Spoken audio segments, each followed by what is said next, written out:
Good morning class 9th। आज हम chapter पढ़ेंगे the kingdom of the fool का पार्ट सेकंड। जैसा कि हमने पिछली क्लास में ये पढ़ा कि the kingdom of the fool यानी मूर्खों का साम्राज्य, जिसमें किंग मिनिस्टर और उसकी सारी प्रजा जो होती है वो सभी मूर्ख होती हैं। और जब मूर्ख होती हैं और एक दूसरे के द्वारा जब चोरी का कार्य एक दूसरे के ऊपर इल्ज़ाम के रूप में लगा दिया जाता है तो राजा के द्वारा गोल्ड स्मिथ को अपने न्यायिक अधिकारियों के द्वारा अपने दरबार में बुलाया जाता है। और गोल्ड स्मिथ को एक अपराधी के रूप में पकड़े जाने पर उसके द्वारा अपनी पूरी सफाई दी जाती है और वह अपनी पूरी कहानी सुनाने लगता है कि मेरे स्वामी, मैंने उस नर्तक लड़की के द्वारा दिए गए ऑर्डर को बार बार मेरे द्वारा नकारा गया, मना किया गया और उस लड़की को उस गली में बार बार आने के लिए, मेरे दरवाजे पर आने के लिए मेरे द्वारा बार बार बाध्य किया गया, क्योंकि मुझे एक धनी व्यापारी के द्वारा विवाह के लिए आभूषण बनाने को बाध्य किया गया था। जैसा कि आप जानते हैं कि धनी व्यापारी बहुत ही अपने आप में उलझन और बेचैनी में रहते हैं, तो मेरे द्वारा उस नर्तक लड़की को समय पर आभूषणों को बना करके नहीं दिया गया और उसको बार बार यहाँ आने के लिए बाध्य किया गया। और जब वह नर्तक लड़की बार बार जब उस रास्ते पर आई तो वहाँ पर जिस मिस्त्री और कारीगर के द्वारा उस दीवार को बनाया गया था, उसका ध्यान उस मिस्त्री और कारीगर का उसका ध्यान उस लड़की पे बार बार आने जाने के कारण उस लड़की पे उसकी निगाह पड़ी और उसका ध्यान दीवार बनाने से भटक गया। तभी उस गोल्ड स्मिथ के द्वारा उस अपराधी का नाम पूछा जाता है। तो next we start the part second in the kingdom of fool, यानी मूर्खों के साम्राज्य में हम अपना पार्ट सेकेंड स्टार्ट करेंगे।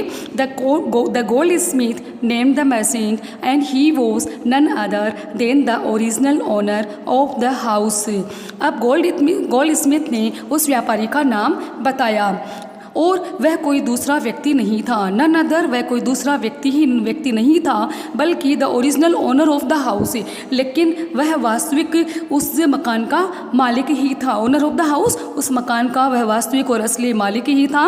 हुज वॉल हैड फॉलन, जिसके घर की दीवार गिर गई थी। Now justice had come full circle, अब न्याय जो था वह बिल्कुल अपने अंतिम चरण पे था। फुल सर्किल माने अपने अंतिम चरण पर था। जस्टिस माने न्याय।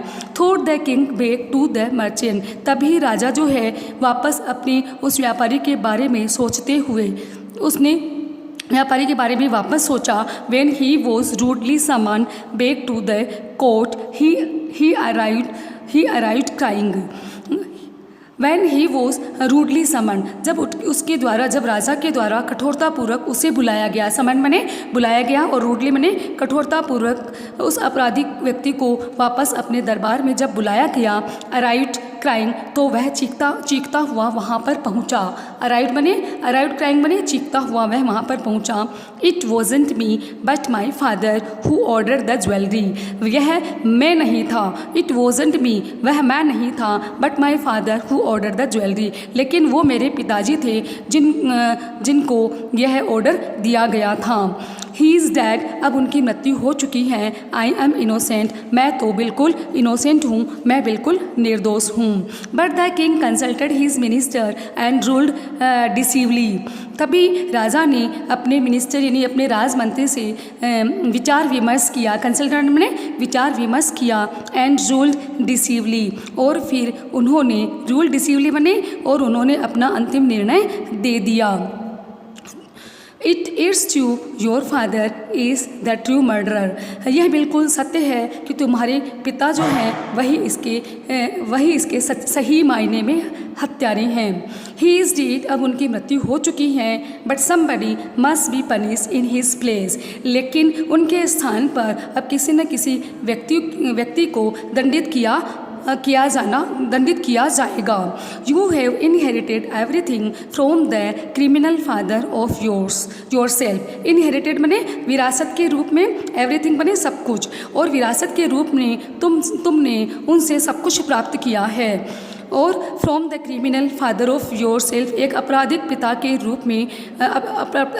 के रूप में तुमने उनसे इनहेरिटेड एवरीथिंग, यानी विरासत के रूप में उनका सब कुछ तुमने प्राप्त किया है। His riches as well as his sins, जिस प्रकार से तुमने उनकी सारी संपत्ति को प्राप्त किया है, as well as his sins, उसी प्रकार से तुम्हें उनके अपराध को भी प्राप्त करना होगा।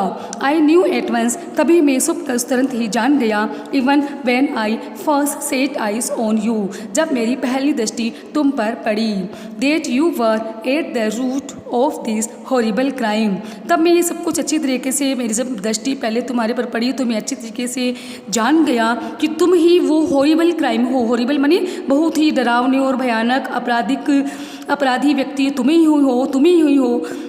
यू मस्ट डाई, और अब तुम्हें मरना ही होगा। And he ordered a new stake to be made ready for the execution, और फिर उस राजा ने एक नया सूली और फांसी का तख्त बना ली। स्टेक मने नई सूली और फांसी का तख्त बनाने के लिए आदेश दिया, टू रेडी फॉर द एक्सक्यूशंस, कि उसे फांसी पर चढ़ाया जाने के लिए नई सूली और तख्त तैयार करने के लिए आदेश दिया। As the servant sharpened the stake and got it ready for the final impaling of the criminal, और जैसे ही नौकरों के द्वारा उस स्टेक को, उस फांसी के तख्त को, सूली को पूर्ण रूप से तेज़ धारदार बना दिया गया। शार्पन बने बहुत अधिक तेज़ धारदार बना दिया गया। And got it ready for the final impelling of the criminal, impelling बने फांसी पे चढ़ाए जाने के लिए, उस अपराधी को फांसी पे चढ़ाए जाने के लिए अंतिम रूप से उसे तैयार कर लिया गया। It occurred to the minister that the rich merchant was somehow too thin to be properly executed on the stake. It occurred means feel करना, तो ऐसा प्रतीत हुआ। occur means यहाँ तात्पर्य होगा फील करना, महसूस करना। It occurred to be the minister, तभी उसी समय राजमंत्री को यह महसूस हुआ कि रिच मर्चेंट जो था, वह धनी व्यापारी जो था, वह किसी न किसी प्रकार से इतना अधिक पतला था, टू थिन था। एनी हाउ समहाउ मीन्स किसी न किसी प्रकार से वह इतना अधिक थिन था, इतना अधिक पतला था, to properly executed on the stake, कि उसको उस स्टेक पे यानी फांसी के तख्त पे और सूली पे वह पूर्ण रूप से फिट नहीं हो सकता था। एक्सिक्यूटेड माने फांसी के तख्त पे और सूली पे वह पूर्ण रूप से फिट नहीं हो सकता था। प्रॉपरली माने उचित रूप से, ठीक रूप से वह फिट नहीं हो सकता था। He appealed to the king's common sense, तभी उसने राजा से सामान्य सूझबूझ से काम लेने के लिए प्रार्थना की। अपील माने प्रार्थना और निवेदन करना, कॉमन सेंस माने सामान्य सूझबूझ, तभी उन्होंने राजा से सामान्य सूझबूझ से काम लेने का निवेदन किया। The king to worried about it, अब इस बात को लेकर के राजा भी बहुत अधिक चिंतित हो गए। वॉट सेल वी डू, अब हम क्या करेंगे। ही सेड, उसने कहा। Then suddenly it struck him that all they needed to do was to find a man fat enough to fit the stake, तभी अचानक उनके दिमाग में एक विचार आया। सडनली इट स्ट्रक हिम, तभी अचानक उनके दिमाग में एक विचार आया। All they needed to was find a man, उन्हें एक इस प्रकार के व्यक्ति की, फाइंड अ मैन ऐसे व्यक्ति की तलाश थी, ऐसा व्यक्ति उनके द्वारा ढूंढा गया था जो कि फेट इनफ, जो कि पूर्ण रूप से, पर्याप्त रूप से मोटा हो और उस स्टेक पे, उस फांसी के तख्त पे और सूली पे वो फिट महसूस हो सके, यानी उचित रूप से उसको उसमें सेट किया जा सके। The servant were immediately sent all over the town, तभी सभी नौकरों को तुरंत ही उस नगर में उस एक मोटे व्यक्ति की तलाश के लिए भेज दिया गया। Who would fit the stake, जो कि उसे फांसी के तख्त पर और सूली पर उचित रूप से उसमें फिट हो सके। And their eyes fell on the disciple who had fattened himself for months on bananas and rice and wheat and ghee. अब तभी उनका ध्यान जो था उस डिसाइपल पे पड़ा। डिसाइपल बने जो शिष्य था, उस शिष्य पे पड़ा। हु हैड फैटेंड, जो कि बहुत अधिक मोटा हो चुका था। फैटेंड बने मोटा हो चुका था। हिमसेल्फ, स्वयं ही 4 मंथ ऑन बनाना, इन्हें काफ़ी कुछ महीनों तक बनाना, राइस, वीट और घी खा करके वह काफ़ी कुछ हद तक मोटा हो चुका था। What have I done wrong, कभी उसके द्वारा ये कहा जाता है कि मेरे से इस प्रकार की क्या अपराध हो गया, मुझसे इस प्रकार की क्या गलती हो गई। आई एम इनोसेंट, मैं तो बिल्कुल ही निर्दोष हूँ। आई एम सन्यासी, मैं तो एक सन्यासी व्यक्ति हूँ। ही क्राइड, वह चीखा और चिल्लाया। दैट मे बी ट्रू, हो सकता है कि यह बिल्कुल सही हो। But it's the royal decree that we should find a man fat enough to fit the stake, लेकिन यह बिल्कुल एक शाही आदेश है। रॉयल डिक्री मीन्स शाही आदेश है कि we should find a man fat, कि हमें एक ऐसे मोटे व्यक्ति की तलाश है जो कि पूर्ण रूप से उस फांसी के तख्त और सूली पर फिट हो सके, अच्छी तरीके से फिट हो सके। दे से, उन्होंने कहा, and carried him to the place of the executions. Executions means फांसी के तख्त पर, उस स्थान पे वह उस व्यक्ति को वहाँ पर ले गए, उस शिष्य को वहाँ पे ले गए। He remembered his wise guru's word, तभी उस डिसाइपल के द्वारा अपने उन गुरु के उन वर्डों को याद किया गया, जो कि क्या था, बहुत ही अधिक बुद्धिमान जो गुरु थे, उन ज्ञानी गुरु के उन शब्दों को उसने याद किया। That is a city of the fools, यह तो नगर एक मूर्खों का नगर है। You don't know what they will do next, तुम नहीं जानते हो कि वो तुम्हारे साथ आगे बाद में क्या बर्ताव करेंगे, तुम्हारे साथ कैसा व्यवहार करेंगे। While he was waiting for death, जब वह अपनी मृत्यु की प्रतीक्षा कर रहा था, ही prayed to his Guru in his heart, कभी मन ही मन, इन हिज हार्ट यानी अपने हृदय में, अपने दिल में, मन ही मन वह अपने गुरु के लिए प्रार्थना और निवेदन करने लगा। प्रेड मने प्रार्थना और निवेदन करना। Asking him to hear his cry whenever he was, और वह उनसे, आस्किंग मीन्स उनसे यह निवेदन करने लगा, यहाँ पूछने से मतलब नहीं है, उनसे यह निवेदन और प्रार्थना करने लगा कि वो उसकी प्रार्थना को, चीख और पुकार को सुने। हियर हिज क्राई, क्राई मने चीख और पुकार, हियर मने सुने, कि वो जो उनके गुरु थे वो उनकी चीख और पुकार को सुने। वेयर एवर ही वॉज, जहाँ कहीं पर भी वो हों। द गुरु सा the everything in a vision, in a vision मने स्वप्न में ही उन्होंने, उन गुरु ने वह सब कुछ, वह प्रत्येक चीज़ अपने स्वप्न में ही उन्होंने देख ली। ही हैड मैजिक पावर, क्योंकि उनके पास एक बहुत ही चमत्कारिक शक्ति थी। मैजिक पावर मने चमत्कारिक शक्ति थी। ही कुड सी फार, और वो काफ़ी दूर दूर तक इसे देख सकते थे। And he could see the future as he could see the present and the past, और वो भविष्य को देख सकते थे। फ्यूचर मने, और वे भविष्य को देख सकते थे ठीक उसी तरह जिस तरीके से वह प्रेजेंट और पास्ट को देख सकते थे। He arrive at once to save his disciple, वे तुरंत ही अपने डिसाइपल, अपने शिष्य की रक्षा के लिए, उसकी जान बचाने के लिए तुरंत ही वहाँ पहुँच गए। He had got himself into such a scrape through love of food, who had got himself into such a scrape means खुद अपने आप ही बुलाई गई मुसीबत में फंस जाना, अपने आप खुद ही बुलाई गई मुसीबत में फंस जाना। तो who had got himself into such a scrape, जो कि खुद ही स्वयं अपने द्वारा बुलाई गई मुसीबत में फंस चुका था।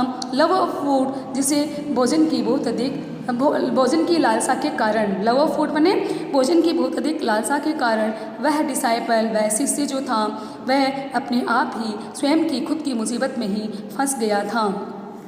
As soon as he arrived, he scolded the disciple and told him, और जैसे ही वो उनके गुरु वहाँ पर पहुँचे, ही स्कोल्डेड द डिसाइपल, तो उन्होंने अपने शिष्य को बहुत अधिक डांटा और फटकारा। स्कोल्डेड माने डांटना और फटकारना। एंड टोल्ड हिम, और उससे कहा, समथिंग इन ए विस्पर, और कुछ कानाफूसी करते हुए उससे कहा। Then he went to the king and address him, तभी वो राजा के पास गए और राजा को उन्होंने संबोधित किया। एड्रेस माने संबोधित किया।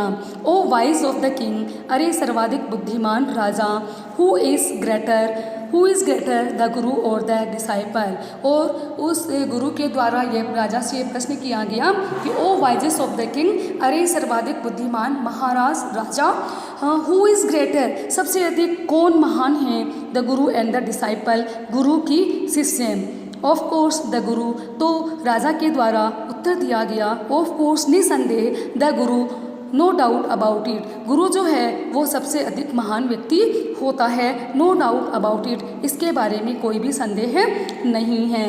वाई डू यू आस्क, तुम इस प्रकार से क्यों पूछ रहे हो।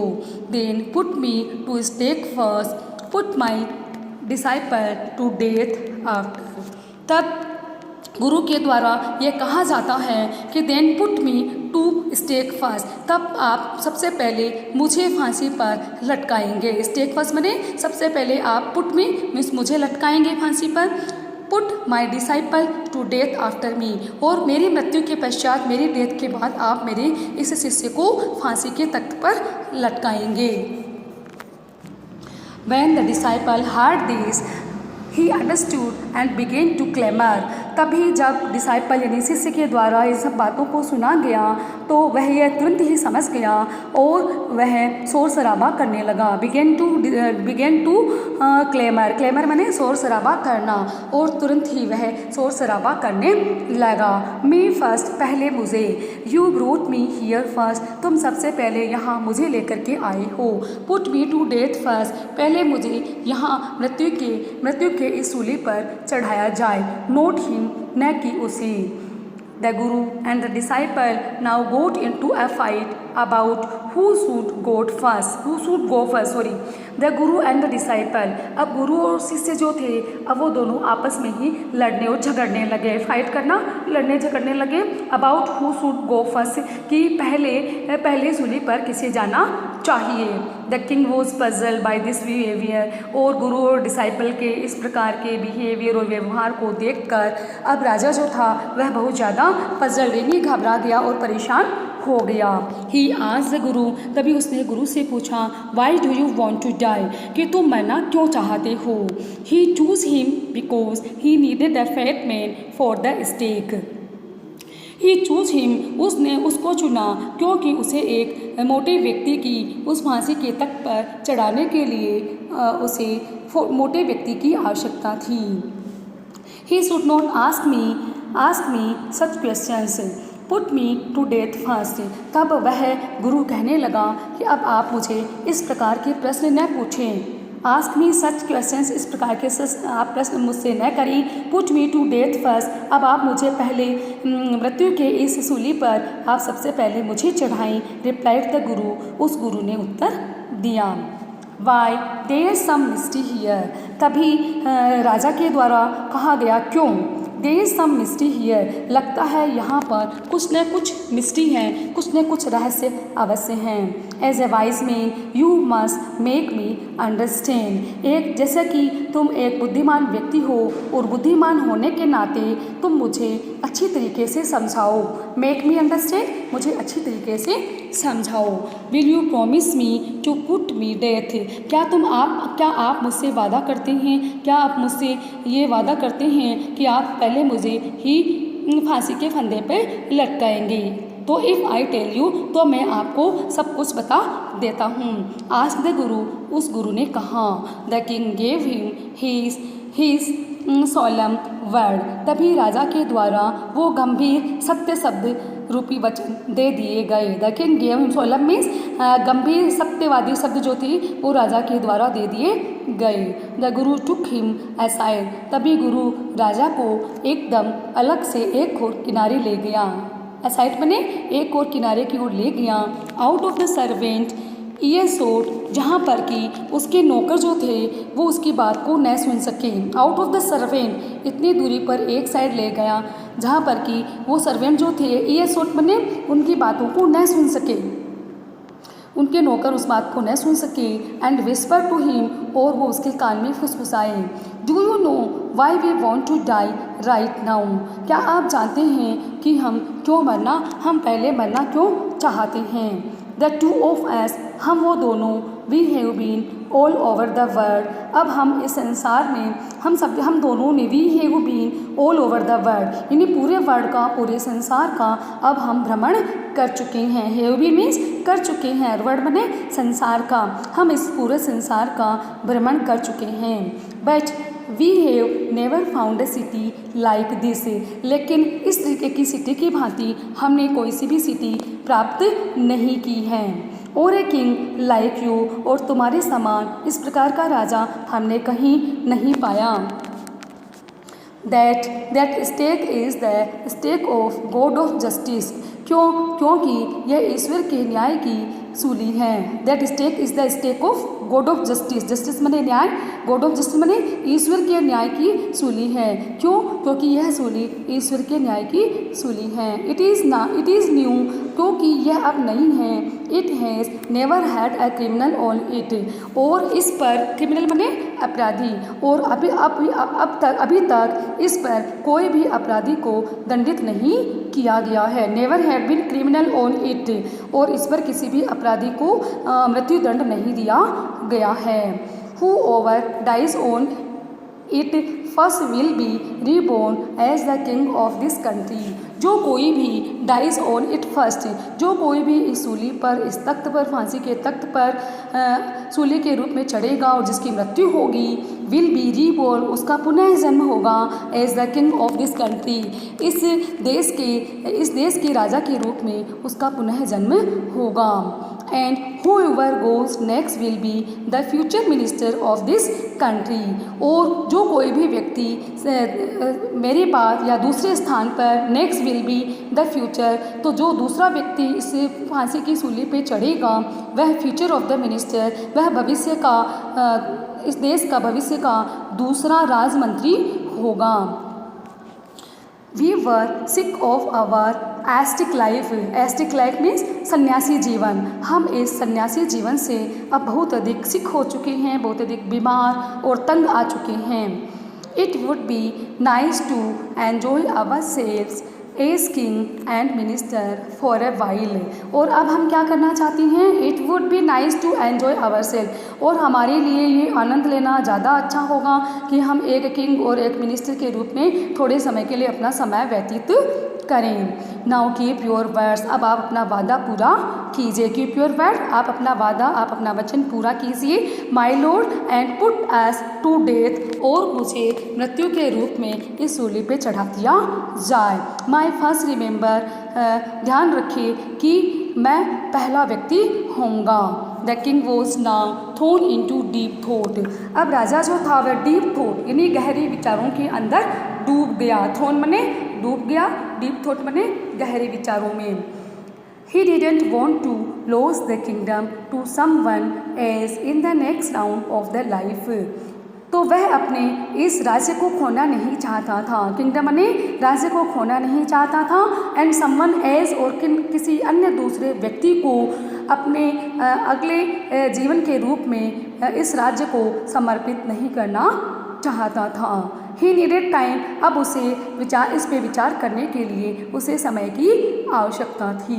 सो he order the execution postponed to the next day, तभी इसके द्वारा एक्सक्यूशन मने फांसी का जो ये निर्णय किया गया था उस दिन को क्या कर दिया गया, स्थगित कर दिया गया। पोस्टपोन्ड मने स्थगित कर दिया जाना, नेक्स्ट डे अगले दिन के लिए स्थगित कर दिए जाने का राजा के द्वारा ऑर्डर किया गया।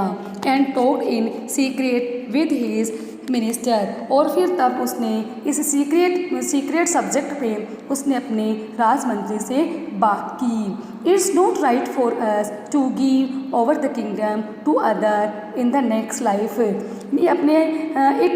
इज़ नॉट राइट, यह सही नहीं होगा कि हम अपने साम्राज्य को अपने अगले जीवन के लिए किसी दूसरे व्यक्ति को दे दें, सौंप दें। Let's go on the stake ourself. इसलिए अब चलो हम स्वयं ही इस फांसी के तख्त पर लटक जाते हैं। स्टेक आवरसेल्फ, हम स्वयं ही इस फांसी के सूली पे चढ़ जाते हैं। And we will be reborn as king and minister again. और फिर हमारा वापस क्या होगा, एक राजा और एक राजमंत्री के रूप में हमारा पुनः जन्म होगा। Holy man do not tell lies. एक महात्मा व्यक्ति, एक सन्यासी व्यक्ति कभी भी झूठ नहीं बोलता है। ही सेड, उस राजा ने कहा। एंड द मिनिस्टर एग्रीड, और वह राजमंत्री भी इस बात से सहमत हो गया। सो ही टोल्ड द एक्सिक्यूशनर्स, तभी उसने उस फांसी पर चढ़ाए जाने वाले जो व्यक्ति होते थे, उस फांसी पर चढ़ाए जाने वाले उन व्यक्तियों से कहा, we will send the criminal tonight. हम आज रात्रि को उन अपराधियों को भेजेंगे। क्रिमिनल मैंने अपराधी, टू नाइट मैंने आज रात के समय में हम उन अपराधियों को भेजेंगे। When the first man comes to you, जब पहला व्यक्ति तुम्हारे पास आए, put him to death first, तो उसे मृत्यु के रूप में उसे तुम तख्त पे, फांसी पे, स्टेक पे चढ़ा देना। Then do the same to the second man, और फिर तब उसके बाद में और वह दूसरा व्यक्ति जो होगा उसे मृत्यु के रूप में उसे फांसी के तख्त पे चढ़ा देना। दोज आर माई ऑर्डर्स, ये सारे मेरे द्वारा दिए गए ऑर्डर और आदेश हैं। डोंट मेक एनी मिस्टेक, इसमें कोई गलती नहीं होनी चाहिए। That night the king and the minister went secretly to the prison। तभी उस रात्रि को राजा और मिनिस्टर, राजमंत्री जो थे, वो चुपचाप, सीक्रेटली माने चुपचाप, वो जेल के अंदर उन्होंने प्रवेश किया। प्रिजन माने जेल में प्रवेश किया। Release the guru and the disciple, और उन्होंने अपने रिलीज माने अपने भेष से मुक्त होकर के गुरु एंड डिसाइपल का डिस्गाइज यानी भेष बदल लिया। डिस्गाइज माने भेष बदलना, और अपनी वेशभूषा से मुक्त होकर के उन्होंने गुरु और डिसाइपल से का वेश धारण कर लिया।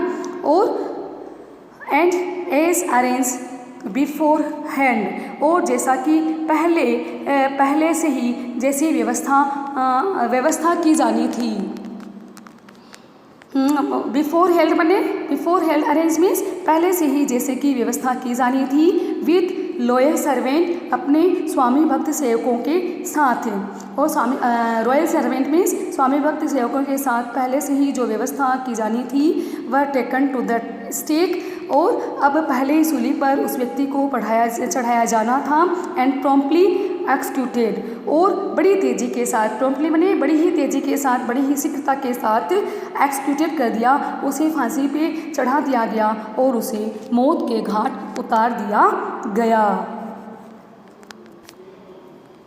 When the bodies were taken down to be thrown to crows and vultures, the people panicked। और जब उनके समूह को thrown down crows and the vultures, crows माने कौवे और वल्चर्स माने गिद्ध कौवे और गिद्ध पक्षियों के सामने जब उनके समूह को, उनकी बॉडी को उनके सामने डाल दिया, खाने के लिए डाल दिया गया। द पीपल पैनिक्ड, तब लोग जो थे वहाँ के वह बहुत अधिक घबरा गए। पैनिक माने घबरा जाना। दे सा before they the dead bodies of the king and the minister, तभी उन लोगों के द्वारा, इस सिटी के लोगों के द्वारा ये देखा गया कि वो मृत शव जो थे वो राजा और वहाँ के राजमंत्री के थे। The city was in confusion, तब उस समय वह सिटी जो थी वह बिल्कुल उलझन में पड़ गई थी। सिटी के लोग जो थे वो उलझन में पड़ गए थे और वो बहुत अधिक व्याकुल हो गए थे। कन्फ्यूज़न, भ्रम में, उलझन में पड़ना, और बहुत अधिक व्याकुल हो गए थे। ऑल नाइट दे मौन, और पूरी रात्रि उन्होंने अपने दुख और शोक को व्यक्त किया। मौन माने दुख और शोक को जाहिर करना, व्यक्त करना। And discuss the future of the kingdom, और उन्होंने डिस्कस किया यानी चर्चा की, the future of the kingdom, भविष्य के राज्य की उन्होंने चर्चा की। Some people suddenly thought of the guru and the disciple. तभी कुछ लोगों के दिमाग में अचानक गुरु और उस डिसाइपल शिष्य के बारे में विचार आया। And caught up with them, और उन्हें वो पकड़ करके ले आए। कोट अप मने पकड़ करके वहाँ ले आए। As they were preparing to leave town unnoticed, जैसे ही वो अननोटिस मने बिना किसी सूचना के वे चुपचाप उस नगर से बाहर जाने को तैयार थे। प्रिपेयर टू लीव यानी उस स्थान को छोड़ना, और प्रिपेयर मने तैयार, और अननोटिस मने बिना किसी सूचना के, और वे चुपचाप बिना किसी सूचना के उस नगर को छोड़ जाने के लिए तैयार थे। We people need a king and a minister said someone. तभी किसी व्यक्ति ने कहा कि हम लोगों को इस राज्य के लिए एक राजा और एक राजमंत्री की आवश्यकता है। अदर्स एग्रीड, तभी दूसरे व्यक्ति भी इस बात से सहमत हो गए। They beg the guru and the disciple to be their king and their minister. तब उन्होंने बेग्ड मने विनती की, उन्होंने प्रार्थना की गुरु से और डिसाइपल से, उस गुरु और उस शिष्य से उन्होंने विनती और प्रार्थना की to be their king and their minister, कि वो उनके राज्य के, उनके किंगडम के, उनके राज्य के राजा और राजमंत्री बन जाएं। टू बी मीन्स बन जाना। It didn't take many argument to persuade the disciple। अब अपने डिसाइपल को मनाने में, persuade मने बनाना, अपने डिसाइपल को मनाने में many argument यानी बहुत से तर्क और वितर्क उस गुरु को नहीं करने पड़े। But it took longer to persuade the गुरु, लेकिन अब गुरु को मनाने में बहुत अधिक समय लगा। persuade मने बनाना। They finally agreed to rule the kingdom of the foolish king and the silly minister on the condition। अब वे अंतिम रूप से वो उस राज्य पे शासन करने के लिए सहमत हो गए। एग्री टू द किंगडम, उस राज्य पे शासन करने के रूल बने, शासन करने के लिए वो सहमत हो गए, जो कि foolish king and silly minister यानी उस राज्य के मूर्ख राजा और मूर्ख राजमंत्री के पद को प्राप्त करने के लिए, शासन को प्राप्त करने के लिए वे सहमत हो गए। ऑन कंडीशन, लेकिन एक शर्त पर, that they could change all the old laws, लेकिन एक शर्त पर कि वो सभी पुराने कानूनों को बदलना पड़ेगा। इस शर्त पे उन्होंने इस पद को प्राप्त करने का मंजूरी प्राप्त करी। फ्रॉम देन ऑन, फिर तभी से night would again be night, रात पुनः रात रहेगी, and day would again day, और दिन पुनः दिन रहेगा। And you could get nothing from a dodo, और एक डूडू के बदले में यानी 1 रुपये के सिक्के के बदले में तुम्हें कुछ भी प्राप्त नहीं होगा। It become like any other place, और यह राज्य जो था या किंगडम जो था वह एक दूसरे स्थान के भांति ही यह स्थान भी हो गया था। तो मैं आशा करती हूँ कि आपको part 1, part 2 the kingdom of the fool यानी मूर्खों का साम्राज्य अच्छी तरीके से समझ आ गया होगा। तो आप एक बार पुनः इसको रीड करेंगे और हम नेक्स्ट डे पढ़ेंगे नेक्स्ट चैप्टर। Thank you.